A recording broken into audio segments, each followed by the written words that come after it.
La princesse des glycines. Lulung est une toute petite cité située au pied d'une très haute montagne dans la Chine lointaine. La ville est tellement petite que tout le monde s'y connaît. Les maisons sont tellement proches les unes des autres qu'en hiver, lorsqu'il gèle à pierre fendre, on a réellement l'impression qu'elles se protègent du froid les unes les autres. Dans la ville de Lulung vit depuis très, très longtemps une pauvre veuve. La femme a un fils, un garçon superbe qu'elle a appelé Wang, le nom que portait déjà son grand-père. Dans la ville de Lulung, personne n'est aussi fort ni aussi courageux que Wang. Sans rien en dire, toutes les femmes envient la pauvre veuve d'avoir un fils aussi fort et aussi courageux. Wang et sa mère mènent une vie paisiblement heureuse, si ce n'est la présence dans la maison d'à côté de l'usurier Yu. Ils sont constamment ennuyés par lui. Le vieil homme est malade de jalousie devant la force et la jeunesse de Wang, et il ne rate aucune occasion pour tourmenter le jeune homme et sa mère. Sans cesse, il leur fait des remarques désobligeantes. Bien sûr, c'est de la méchanceté gratuite, mais au fil des jours, les remarques commencent à peser sur Wang et sa mère. Un soir, alors que Wang est assis dans le jardin devant la maisonnette, Yu demande à la veuve : « Comment se fait-il que ton fils vive toujours chez toi ? Il me semblait que les jeunes de son âge étaient mariés depuis bien longtemps. Sans doute, les jeunes filles de Lulung ne sont pas assez bien pour lui et il attend une princesse. » La veuve, très digne, le toise avant de lui répondre. « Après tout, pourquoi pas ? Ton idée n'est pas si bête, en somme. Wang est le jeune homme le plus beau et le plus courageux de toute la région. Une princesse ferait certainement une bonne affaire en l'épousant. » L'usurier se mit à rire et dit : « Dans ce cas, il risque d'attendre très longtemps. Dans la région, il n'y a pas de princesse. » Mais fort en colère et dépité, il rentre chez lui en claquant la porte de son logis. La veuve se demande bien pourquoi un vieil homme peut être encore aussi méchant. S'il était plus gentil, il serait sans aucun doute plus heureux et tout le monde l'aimerait. Elle regarde son fils avec des yeux emplis de tendresse et lui dit : « C'est vrai dans le fond, je suis certaine qu'une princesse serait très heureuse avec toi. » Wang sourit. « Le voisin a raison, il n'y a pas de princesse dans la région. Et puis, si j'en trouvais une, comment pourrions-nous l'accueillir dans cette petite maison ? » Wang se lève et prend gentiment sa maman par l'épaule. « Viens, dit-il, rentrons. Il est inutile de rêver, jouons plutôt une part de domino. » Les années passent. Rien de bien important n'arrive dans la vie de Wang et de sa mère. Le garçon devient de plus en plus beau et de plus en plus fort, mais ne parle toujours pas de se marier. Sa mère est hantée par les paroles du vieil usurier et ne peut que soupirer. Il lui semble parfois que son fils attend vraiment une princesse qui accepte de l'épouser.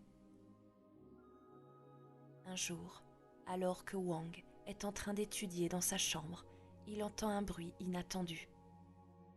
Il regarde vers la statuette de Bouddha qui trône dans la pièce, et aussitôt, la porte s'ouvre et un délicieux, un enivrant, un subtil parfum de glycine envahit les lieux. Dans l'embrasure de la porte se tient une très jeune femme. Elle porte un kimono de couleur mauve, de la même couleur que ses yeux et que les rubans qui nouent ses longs cheveux noirs. À son cou brille un collier de perles éclatantes et, sur ses mains très blanches, scintillent des saphirs et des diamants. Wang n'en croit pas ses yeux. Il pense qu'il rêve. Il doit être tombé endormi alors qu'il étudiait. Son imagination surexcitée lui joue un tour. La jeune femme s'avance vers lui et dit d'une voix cristalline : « Non, Wang, Tu ne rêves pas. Je suis la princesse de la forêt des Glycines et je suis venue jusqu'ici pour te dire que je veux t'épouser. » Gêné, le jeune homme ne sait pas quoi répondre. Il sent les murs de sa chambre qui se rétrécissent. Lui devient minuscule face à tant de beauté. Il regarde désespérément son mobilier sans valeur. Il ne possède même pas le moindre cadeau à offrir à la princesse en signe de bienvenue. La seule pièce de valeur qui lui appartient est le jeu de dominos en ivoire. C'est là sa seule richesse. Il le dépose aux pieds de la jolie visiteuse qui se met à battre des mains de joie en ouvrant la petite boîte laquée. « Tu aimes donc jouer aux dominos ?» demanda-t-elle, tout à la fois ravie et surprise, et tout aussitôt, elle dispose les pièces sur la petite table et invite Wang à venir s'asseoir auprès d'elle pour disputer une partie. Le jeune homme, bon joueur, a bien du mal à se concentrer. Son regard est sans cesse attiré par sa trop belle partenaire. « J'ai gagné !» s'exclame celle-ci, peu après, en arborant un très large sourire. « Je dois reconnaître que je n'ai jamais affronté un aussi redoutable adversaire. Lorsque nous serons mariés, nous nous mesurerons chaque jour au domino. » « Donc, balbutie Wang avec beaucoup d'effort. Donc, vous parliez sérieusement lorsque vous disiez que vous vouliez m'épouser ? La princesse acquiesce en souriant et Wang ajoute d'un air désespéré. « Mais où irons-nous habiter ? Je n'ai pas d'argent pour acheter une maison. » La jeune femme claque des doigts et une servante entre et dépose aux pieds de Wang un coffret rempli de pièces en or. « Tu devras attendre la prochaine pleine lune pour construire notre maison, » lui dit la princesse. « À ce moment, je reviendrai pour célébrer nos noces. Aujourd'hui, je ne puis m'attarder davantage. » Wang ne peut détacher ses yeux du coffret et des pièces. Il ne voit pas la princesse suivie de sa servante qui quitte la pièce. « Je dois avoir rêvé, » pense Wang en regardant autour de lui. Non, le coffret contenant les pièces d'or sont toujours devant lui et sa boîte de dominos a disparu. « Maman !» crie Wang, « je vais épouser une vraie princesse. » Le jeune homme raconte à sa mère ce qui lui est arrivé. « Mais tu as là un véritable trésor ?» dit la veuve en contemplant le coffret. « Jamais je n'ai vu autant d'argent de ma vie. Tu pourras construire une splendide maison, mais surtout, obéis à la princesse. Il ne faut pas commencer la maison avant la prochaine pleine lune. » Wang est jeune, il ne sait pas attendre, et malgré les bons conseils de sa mère, il se rend en ville dès le lendemain matin et y prend rendez-vous avec le charpentier et le maçon en vue de construire une très belle demeure pour lui-même et pour sa future épouse. « J'ai entendu raconter que ton fils va épouser une princesse, » marmonne un soir l'usurier à la veuve. « Et où l'a-t-il donc trouvée ?» Mais la veuve, pinçant les lèvres, ne répond pas.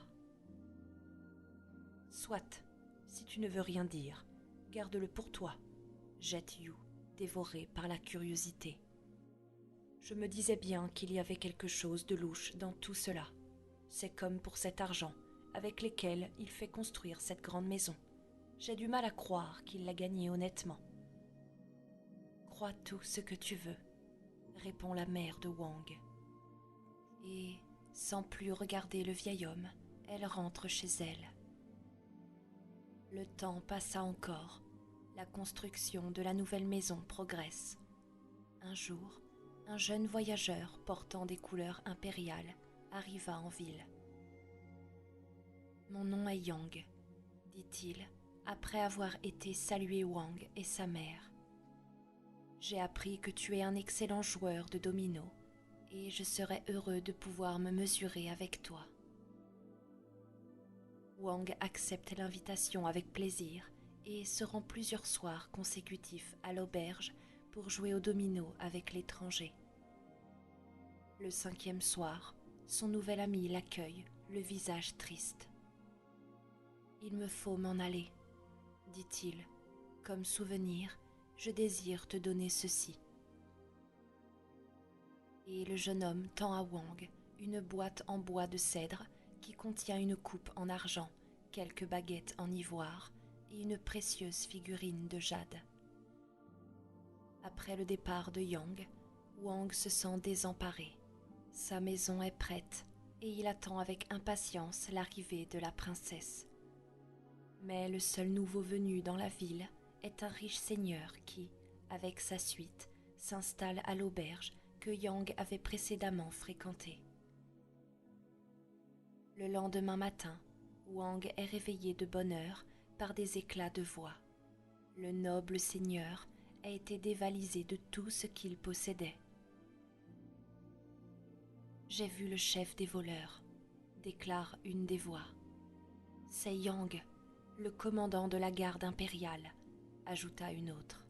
« Yang, je le connais bien, » renchérit le vieux You. « Je l'ai vu très souvent en compagnie de mon voisin Wang, celui qui est subitement devenu si riche. » Peu après, le responsable de l'ordre surgit chez Wang pour y effectuer une perquisition. Et, lorsqu'il découvre le cadeau d'adieu de Yang, le malheureux est immédiatement emprisonné et accusé de complicité. « Il est impossible que Yang soit un voleur, » assure Wang lorsque le juge l'interroge. « Il portait les couleurs de l'empereur. » Le juge se trouve bien embêté et ordonne que Wang soit transféré dans la capitale pour y être jugé. « Mais vous, si vous l'avez accusé injustement, » dit le juge à You, qui avait assisté à l'audience d'un air triomphant, « vous serez emprisonné à votre tour. » Le vieil usurier, soucieux de ne pas courir un tel risque, se hâte d'entrer en contact avec les 4 soldats chargés d'emmener Wang dans la capitale et, pour une poignée de pièces d'argent, ceux-ci lui promettent de tuer le jeune homme durant le trajet. La route qui conduit à la capitale traverse les montagnes et les ravins escarpés. Le chemin est long et les gardes auront bien l'occasion de faire disparaître le prisonnier. Au moment où il s'apprête à pousser Wang dans un précipice, un énorme tigre surgit. Effrayés par le félin, 2 des hommes reculent et tombent dans le ravin, tandis que les autres, sans demander leur reste, prennent leurs jambes à leur cou et s'enfuient.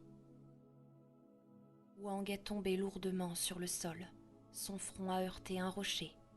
Il reste là, étendu sans connaissance, alors le tigre le saisit par la ceinture et l'emporte dans la forêt. C'est un parfum de glycine en fleurs qui pénètre dans ses narines, qui réveille Wang. Il ouvre les yeux et se trouve dans l'herbe, face à un magnifique palais de porcelaine, couvert de mauve corolle odorante. À l'entrée du palais se tient la jolie princesse, mais son regard est dur. Wang veut aller vers elle, mais d'un seul geste, elle lui fait comprendre de ne pas bouger et d'un ton sévère, elle lui dit « Wang, tu ne m'as pas écouté. Je t'avais demandé d'attendre la prochaine lune avant de construire notre maison. Maintenant, le malheur a fondu sur toi. Tu dois te rendre chez le juge pour lui prouver ton innocence, sinon tu ne pourras plus jamais trouver le repos. Par la suite, tu retourneras ensuite à Lulung afin de consoler ta pauvre mère qui est malade de chagrin depuis le jour où les soldats t'ont emmené. » Le jeune homme est anéanti. C'est vrai, il aurait dû attendre la pleine lune, mais il était tellement impatient de la revoir, et voilà qu'il l'a retrouvée et qu'elle le renvoie. « Allons, dit-elle, avant que tu ne partes, je vais te faire don d'un talisman. » Elle prend une corde qu'elle noue avec soin à la taille de Wang, et avec douceur, elle ajoute « Les nœuds que j'ai faits dans cette corde sont magiques. En cas de besoin, Il te suffit d'en défaire un et tu seras sauvé. Pars vite maintenant. » Wang regarde tristement la princesse, désespéré de devoir la quitter. Dans un profond soupir, il s'en va vers la capitale. Le sentier qu'il prend monte et descend sans cesse. Plusieurs fois, il s'en faut de peu qu'il ne tombe en butant sur une pierre. Des branches lui fouettent le visage et bientôt, il se met à pleuvoir. Wang poursuit courageusement sa route. La pensée de la jolie princesse lui donne sans cesse de nouvelles forces. Il a déjà parcouru une bonne partie du chemin lorsqu'il débouche sur un plateau aride et désolé. La pluie ne tombe plus. Derrière les sombres nuages, il peut même apercevoir le soleil, dont les rayons éclairent sans l'égayer ce triste paysage. Seuls quelques arbres tordus rompent çà et là cette lugubre monotonie. Soudain, un nuage de poussière masque l'horizon. Portant la main au-dessus de ses yeux, Wang scrute le lointain. Très rapidement, le nuage se transforme en une armée de cavaliers armés jusqu'aux dents. Leurs armes scintillent sous le soleil. Ils arrivent à toute vitesse dans sa direction. Que va-t-il m'arriver maintenant ? Pense Wang tristement. N'ai-je pas encore subi assez de malheurs ? Ces hommes ont sûrement l'intention de m'attaquer. Lorsqu'ils s'apercevront que je ne porte aucun objet de valeur, ils me tueront probablement par dépit. Il n'a plus le temps de s'enfuir, et puis, où se serait-il caché ? Il n'y a rien que du roc et de la pierre. Bientôt, les cavaliers sont devant lui. Le chef de la troupe s'approche à quelques mètres et Wang observe craintivement sa silhouette impressionnante, fièrement campée sur sa monture, et soudain, il le reconnaît. « Yang !» crie-t-il. « Yang, mon ami, est-ce vraiment toi ?» Il lui tend joyeusement la main pour le saluer, un large sourire aux lèvres. Yang se pencha vers lui. « Tu acceptes donc encore de me parler, Wang ?» demande-t-il, tout content. « Tu ne refuses pas de serrer la main à un voleur de mon espèce ?»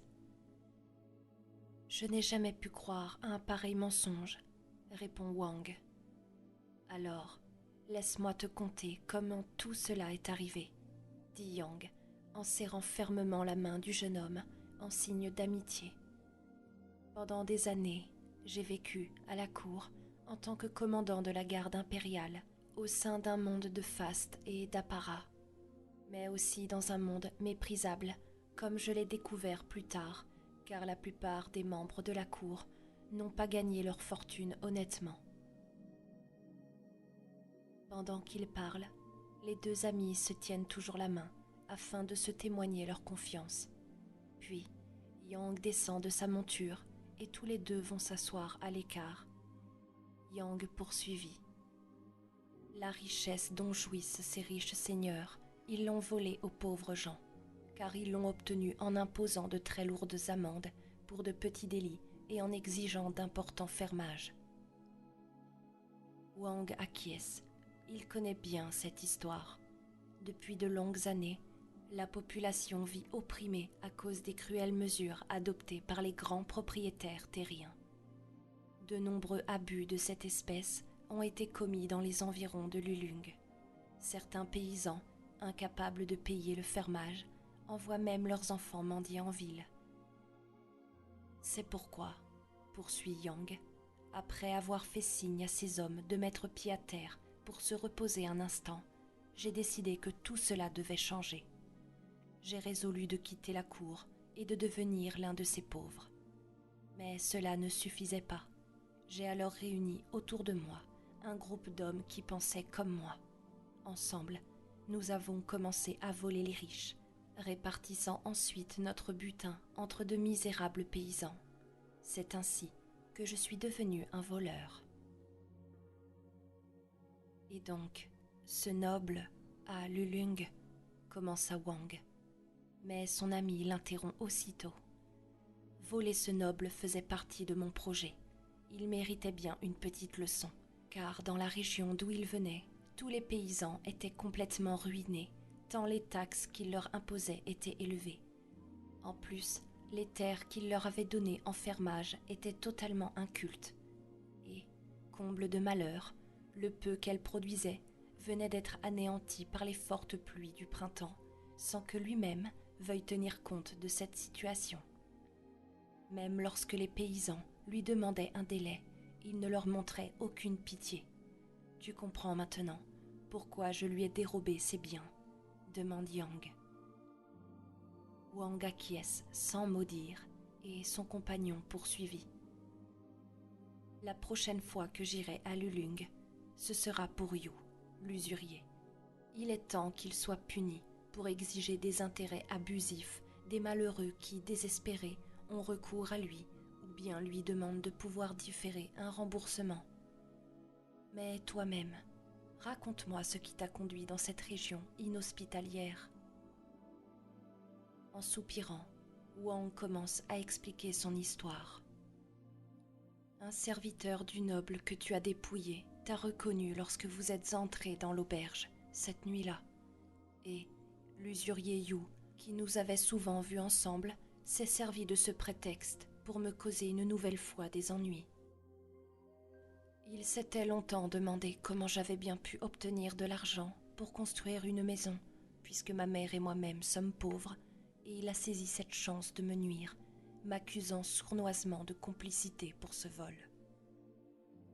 Wang s'arrête quelques instants pour avaler une gorgée de vin de riz que lui tend Yang. Il a la gorge sèche d'avoir tant marché et parlé, puis il enchaîne. Le responsable de l'ordre ne croyait pas que j'avais quelque chose à voir dans cette sombre histoire, mais il s'est vu obligé d'effectuer une perquisition chez moi et il a découvert dans ma maison tes beaux cadeaux. C'était la preuve de ma culpabilité et il m'a conduisit devant le juge. Évidemment, je lui ai raconté la vérité. Ce n'étaient que des présents et que je les avais acceptés sans faire la moindre objection, puisque je croyais que tu venais de la cour impériale. N'osant pas trancher, le juge a décidé de m'envoyer dans la capitale pour y être traduit en justice. Cependant, craignant que la lumière ne soit faite sur toute cette affaire, le vieux Yu a soudoyé les soldats chargés de me conduire en ville. Ces pauvres hommes, qui avaient bien besoin d'un peu d'argent supplémentaire, ont promis à l'usurier de se débarrasser de moi en cours de route. Seul le hasard a permis que je sois sauvée de la mort par un tigre apparu au moment où il voulait me tuer. Et ce tigre m'a conduit auprès de la princesse des Glycines, qui m'a ordonné de me rendre en ville pour prouver mon innocence. Voilà tout, dit Wang. Et il ajoute piteusement. Je ne l'ai pas écoutée, et maintenant, elle est fâchée contre moi. Ah, j'aurais dû attendre la pleine lune avant de commencer à construire notre maison. Yang a écouté attentivement le récit de son ami. Si je comprends bien, dit-il, tu es donc en route pour la capitale où tu seras jugé par le juge suprême. Wang boit encore une gorgée de la bouteille de vin de riz pour se donner du courage. C'est bien cela, opine-t-il en se levant pour se remettre en route. Il tend la main pour prendre congé de Yang, mais celui-ci secoue la tête. Non, mon cher Wang, refuse-t-il paisiblement. Je ne te laisserai pas partir comme cela. Un ami aussi fidèle que toi a droit à mon aide. Le voyage est encore long jusqu'à la ville et il est semé d'embûches. Et c'est ainsi que Wang parcourut le reste du chemin sous la protection des hommes de son ami Yang qui le suivent à quelque distance. Peu après, il atteint sans encombre la capitale et va aussitôt se présenter au palais de justice. « Je suis Wang et je viens de Lulung », déclare-t-il une fois mis en présence du juge suprême. « Je suis venu jusqu'à vous pour prouver mon innocence. »« Et où sont les soldats qui t'ont conduit ici ?» demanda le juge. « 2 d'entre eux ont pris la fuite à la vue d'un tigre, » explique Wang, « et les 2 autres sont tombés dans un ravin. » Comme le juge continue à le regarder d'un air interrogateur, Wang lui raconta toute son histoire. « Tu veux me dire que tu es venu sans escorte et de ton plein gré ?» s'exclame le juge, étonné lorsque Wang termine son récit. « Mais tu aurais pu facilement t'échapper. » Wang sourit. « Je suis innocent, assura-t-il, mais il y a des gens qui affirment le contraire. Ils prétendent que je suis complice d'un vol, et je n'ai nulle envie de passer pour un malhonnête. C'est pourquoi je suis venu jusqu'à vous. Je veux prouver ma bonne foi. » Tout en parlant ainsi, Wang joue machinalement avec la corde nouée à sa taille. Sans même s'en apercevoir, il défait un des nœuds. Au même moment, le juge suprême déclara: « Même sans preuve, je suis convaincu de ton innocence, Wang. En effet, seul un homme à la conscience bien tranquille se présente de lui-même devant le juge sans y être contraint par la force. Il va ensuite chercher un morceau de parchemin et écrit en termes choisis une déclaration attestant de l'innocence du prévenu. Et voilà, tout est en ordre, Wang, conclut-il en lui serrant la main. À partir de cet instant, tu es un homme libre. » Soulagé, Wang quitte le tribunal. À présent, il doit retourner à Lulung pour rassurer sa mère qui l'attend à la maison. Et ensuite, il ose à peine y penser, de peur que quelque chose tourne de nouveau mal. Mais il espère de tout son cœur qu'il pourra épouser la très jolie princesse des Glycines.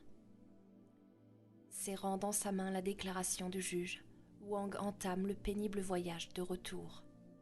Plus il approche de sa petite ville natale, plus il marche allègrement. Il lui semble que toute fatigue l'abandonne. Déjà, il aperçoit les premières maisons de Lulung. Au milieu de celles-ci se trouve celle de sa mère. À cette pensée, il se met à courir, à perdre haleine, tant il a hâte de rentrer chez lui. « Maman !»